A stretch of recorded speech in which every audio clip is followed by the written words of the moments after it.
I have a pen, and you've seen them all. They've got a crack coming across here like this. Now I just drew that in because I'll make that look like a crack. Since this isn't a crack, but what it is it could be. This could easily be a crack, right? So if that is cracked, I have to take my razor knife. And I have to cut out the crack. I've got to scribe the crack out of there. All right? I got to take away anything that's loose. Anything that's loose in that crack has got to come out. Okay? So if this wasn't a crack before, now it is, and now it needs to be taped. How do I tape that? Again, I'm going to use paper tape again.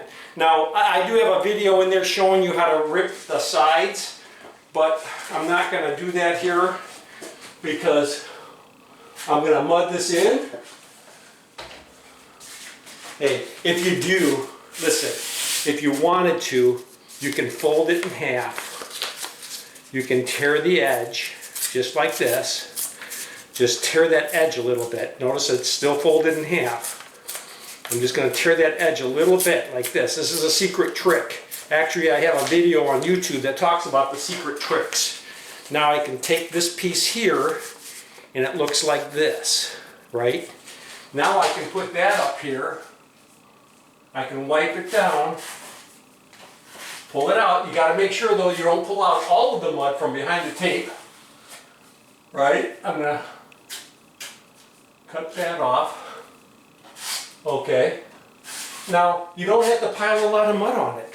It's literally it's been flared out already. All I have to do is pull that tight. Pull that tight. Stop. Walk away. Now, had I left the edges, had I not torn the edges, had I just left them square, it's going to be, I'm going to have some more ridging here, and I'm going to have to add a little bit more mud, but right now I don't because I've done that. All right, so let me get back to you. If you remember this one, I ripped the edges of the tape, of the paper. That's all I did. And I taped it down and I wiped it pretty smooth. Now, all I have to do, I have to take out a little bit of this mud I got here. I'm going to scrape this down just a little bit, but all I have to do right now, guys, and gals, is skim it tight. That's all I have to do. Just make it a tight skim coat on there. Very tight.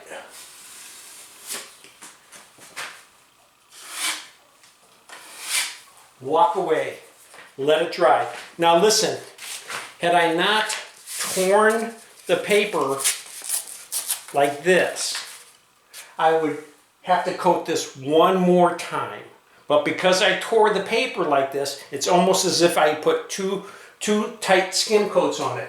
That's ready to sand. As soon as that gets hard and dries, it's ready to sand.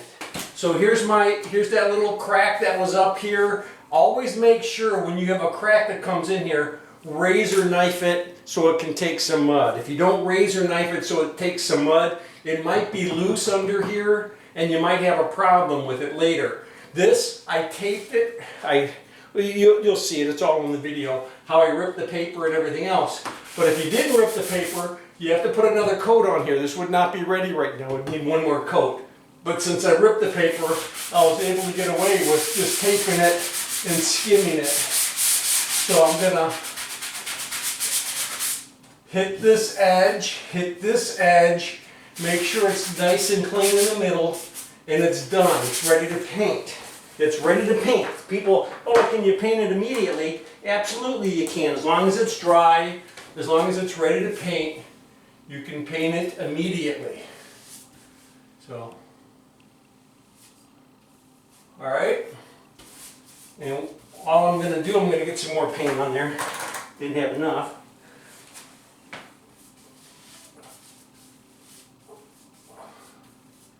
And now I think what I'm going to do with this one too is I'm just going to roll it out a little bit just to get that texture there.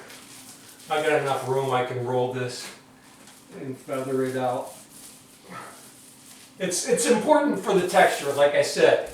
This texture is important. The texture that's on the paint, and that's important to do. Otherwise you have two different. You'll have a lot of flashing. A lot of flashing will be taken care of. All right, there you have it. Hey, if you really like the videos, subscribe. And if you really, really like the videos, please just share them with somebody else. All right, you guys have a great day.